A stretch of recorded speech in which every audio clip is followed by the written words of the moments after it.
اللہ اللہ اللہ اللہ۔ تو فمن شہد منکم الشہر فلیصم، جس کو رمضان ملے وہ روزہ رکھے۔ تو روزہ تو انشاءاللہ رکھیں گے، لیکن میں تھوڑی سی ایک گزارش کروں گا کہ جسم کی صحت کے لیے اپنی غذا پہ کنٹرول کریں۔ شاید کوئی یہ نہ بتائے، میں رمضان کے آداب میں یہ بات بتا رہا ہوں، سحری اتنی دبا کے نہ کھائیں کہ عصر تک اسی کے ڈکار آتے رہیں، کھٹے ڈکار آتے رہیں، اور افطاری اتنی دبا کے نہ کریں کہ پھر تراویح کے وقت پڑھاؤ کہ ہن میں کیویں پڑھاؤں، اٹھیا ہی نہیں جاندہ، مجھ بن کے ڈٹھا پہ ہوندا ہے۔ تو سحری کھائیں اتنی کہ بس عام معمول کا پیٹ بھر جائے، کچھ حصہ خالی ہو، اور آپ کو دوپہر سے بھوک لگنی شروع ہو جائے۔ جب آپ کو دوپہر سے بھوک لگنی شروع ہوگی تو آگے 6-7 گھنٹے کا سفر ہے، اس میں پوری مشین خالی چلے گی، تو جتنے گندے مادے اور فاسد مادے جمع ہوتے ہیں وہ سارے جل جاتے ہیں۔ اچھا، رمضان کے دونوں طرف معنی آتے ہیں، وہ میں بتاتا ہوں، ابھی میں جسمانی بتا رہا ہوں۔ اچھا، ایک اور بھی بڑا خوبصورت رمضان کا معنی ہے۔ اللہ کے نبی نے فرمایا کہ یہ نہ کہا کرو رمضان آ گیا اور رمضان چلا گیا، کہو رمضان کا مہینہ آ گیا، رمضان کا مہینہ چلا گیا، چونکہ رمضان اللہ کا نام ہے، رمضان اللہ کا نام ہے۔ اللہ اس میں اپنے بندوں کے گناہوں کو جلا دیتا ہے، تو اس لیے یہ تفسیر رازی کی روایت بیان کر رہا ہوں، اس کی صحت اور ضعف کے بارے میں مجھے نہیں پتا۔ تو رمضان کہتے ہیں جلا دینا، جلا دینا یا جل جانا۔ تو جب آپ کا فاقہ 12 بجے سے شروع ہو جائے گا اور 6-6:30 بجے تک چلے گا، تو آپ کے جسم کا ایک ایک خلیہ گرم ہو جائے گا اور اس میں سے بھاپ نکلے گی، اور آپ کے جسم کی گندگی پورے سال کی جو جمع ہے وہ جلنا شروع ہوگی۔ پھر آپ افطاری جب کریں تو سنبھل کے کریں، ٹھنڈا برف سے بھرا ہوا پانی اور روح افزا اور جام شیریں اور دودھ سوڈا، اور اس میں برف کے اتنے بڑے بڑے ڈلے ڈال کے جب آپ پیتے ہیں تو سارے دن کے روزے کا جسمانی فائدہ فوت ہو جاتا ہے، ختم ہو جاتا ہے۔ سنبھل کے پانی پئیں اور روم ٹمپریچر کا پانی پئیں۔ اس وقت معدہ گرم ہوتا ہے، اس میں ٹھنڈی بلا ڈالنا، اور پھر آپ اس پر دوسرا ظلم یہ کرتے ہیں کہ اتنا ٹھنڈا پینے کے ساتھ گرم گرم سموسے کھاتے ہیں، گرم گرم پکوڑے کھاتے ہیں، اور کئی ماشاءاللہ ساتھ وہ پیس کو بھی ملاتے ہیں، کوئی چانپیں ملاتے ہیں، کوئی پیس ملاتے ہیں۔ یہ افطاری ہوتی ہے اور پھر کھانا اس کے بعد ہوتا ہے۔ تو سادہ پانی سے روزہ افطار کریں، اور مغرب کی نماز کے بعد ہلکا پھلکا کھانا لیں، اور پھر تراویح کا انتظار کریں، تراویح پڑھیں، اور اس کے بعد جس کا ذوق ہے ٹھنڈا پانی پینے کا وہ ٹھنڈا پی لے، گرم کا ذوق ہے گرم پی لے، لیکن برائے مہربانی کئی چیزوں کا، اب میں ایک آپ کو مثال دیتا ہوں۔ یہ ہماری گاڑیاں ہیں معمولی سی، تو ہم اس میں دیکھتے ہیں کہ اچھا پیٹرول کہاں ملتا ہے۔ جس پیٹرول پمپ کا پتہ چلے کہ پیٹرول اچھا نہیں، ہم سزوکی والا بھی آگے چلا جاتا ہے کہ ویکھو چنگا پیٹرول کتھوں لبدا ہے، اور جن کے پاس مہنگی گاڑیاں وہ ہائی آکٹین ڈلواتے ہیں، جو پیٹرول کی سب سے اچھی قسم ہوتی ہے۔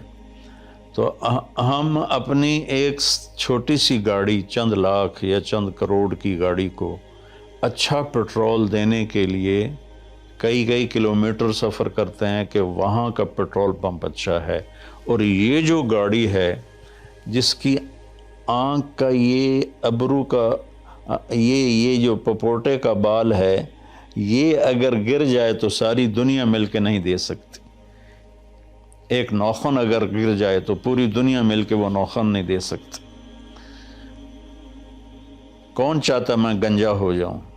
اور ایک بال گرتا ہے تو پوری دنیا کی طاقت مل کر وہ بال واپس نہیں لا سکتے۔ تو اس کو ہم گندی سے گندی چیزیں کھلاتے ہیں، کچوریاں کھا رہے ہوتے ہیں، قتلمے کھا رہے ہوتے ہیں کہ افطاری ہو رہی ہے۔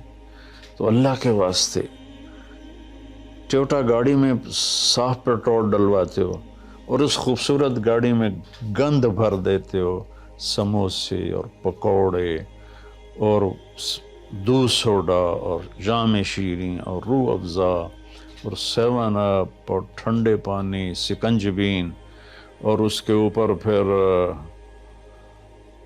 مرغے کے پیس اور چانپوں کے پیس، اور ابھی کھانا بعد میں کھانا ہوتا ہے۔ تو مہربانی کریں، اپنے جسم کی صفائی کریں، اعتدال سے کھائیں، افطاری بھی اتنی کھائیں کہ آپ کی بھوک باقی ہو۔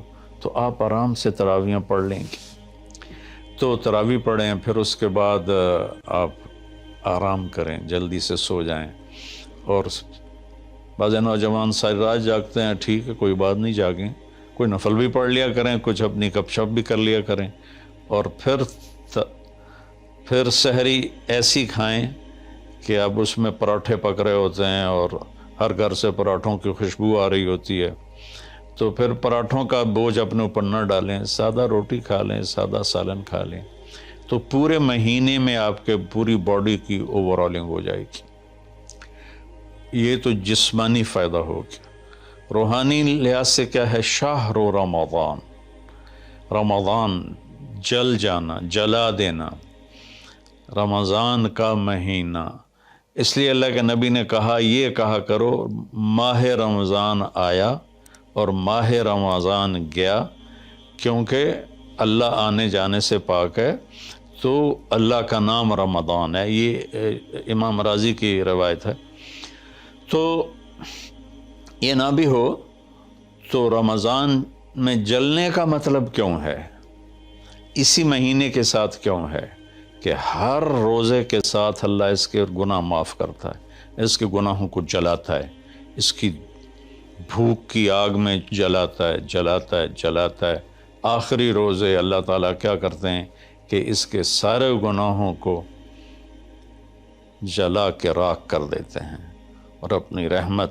اچھا، رمضان کا مطلب بارش بھی ہے، جو سبحان، عربی بھی عجیب زبان ہے۔ رمضان کا مطلب بارش بھی ہے، رمضان کا مطلب اگر رمضا مصدر ہو، رمضا، تو یہ بارش کا مطلب ہے، رمضا ہو تو یہ جلانے کا مطلب ہے۔ سبحان اللہ، کہ رمضان ایسا مہینہ ہے کہ اس میں ایسی رحمت کی بارش ہوتی ہے، سارے گناہ دھل جاتے ہیں۔ رمضان ایسا مہینہ ہے کہ اس میں ایسی اللہ کی رحمت متوجہ ہوتی ہے کہ سارے گناہ جل کے راکھ ہو جاتے ہیں، ہوا میں اڑا دیے جاتے ہیں راکھ کی طرح۔ تو یہ تب ہوگا جب ہمارا پورا جسم روزہ رکھے، ہماری آنکھیں روزہ رکھیں، ہمارے کان روزہ رکھیں، ہماری زبان روزہ رکھے، ہمارے ہاتھ روزہ رکھیں، ہمارے پاؤں، ہمارا دل، دماغ روزہ رکھے، تو پھر یہ روزہ، یہ رمضان بنے گا اور ہمارے گناہوں کو جلا دے گا یا دھو دے گا۔ اور اس میں خاص طور پر اللہ کے نبی نے فرمایا کہ شراب پینے والا توبہ کر لے، چونکہ شرابی کی بخشش نہیں ہوتی رمضان میں۔ ایک ہوتا ہے دلیر ہو کے پینا، کوئی نہیں، کچھ نہیں ہوندا، اللہ بڑا غفور الرحیم ہے، یہ تو سارے پکڑے جائیں گے۔ ایک آدمی میرے پاس آیا، وہ کہنے لگا، جی مجھے شراب کی عادت ہے، چھٹتی نہیں، کئی دفعہ چھوڑی ہے، پھر نہیں چھوٹتی، اور پھر جو وہ دھاڑیں مار کے رویا، اتنا رویا کہ میں بھی غمگین ہو گیا اس کے رونے کو دیکھ کر۔ اس کا معاملہ اور ہے، تو اس پر اللہ کی رحمت نازل ہو جائے گی، چونکہ جو توبہ کرتا رہتا ہے پھر اس سے ٹوٹ جاتی ہے، وہ دن میں 70 دفعہ بھی توڑے گا اور توبہ کرے گا تو اللہ کے ساتھ دوستی باقی رہے گی۔ تو ایک شرابی ہے تو اللہ کے واسطے چھوڑ دے۔ ماں باپ کو دکھ، عق الوالدین، ماں باپ کی نافرمانی نہیں فرمایا، ماں باپ کو پرزے کر دینا۔ نافرمانی تھوڑی بہت ہر بچے سے ہو جاتی ہے، لیکن ایسی نافرمانی کہ ماں باپ کا دل ٹکڑے ٹکڑے ہو جائے، اس کو کہتے ہیں عقوق الوالدین، عاق لوالدیہ، جو ماں باپ کے دل کو ٹکڑے ٹکڑے کر دے اس کی بھی بخشش نہیں ہوتی۔ تو مشاحن، جو دل میں کینہ پال کے رکھتا ہو کسی کے لیے، اور بغض رکھتا ہو کسی کے لیے، نفرت رکھتا ہو کسی کے لیے، حسد رکھتا ہو کسی کے لیے، ایک اس دل پر اللہ کی رحمت کی نظر نہیں پڑتی۔ اور ایک قاطع الرحم، جو رشتہ داروں سے لڑتا ہو، رشتہ داروں سے ماتھا جو مارتا ہو، کبھی سینگ پھنسائے ہیں، کبھی اس کے ساتھ کبھی اس کے ساتھ، خونی رشتوں میں جو غلط سلوک اختیار کرتا ہے، ایک اس کی خاص طور پہ بخشش نہیں ہوتی۔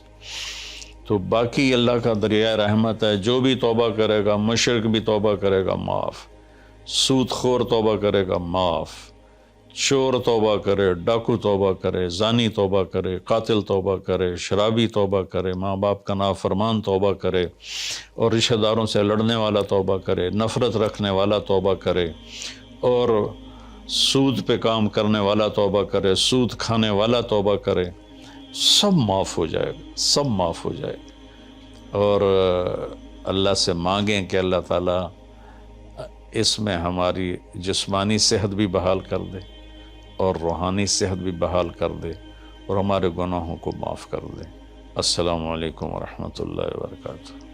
اللہ اللہ اللہ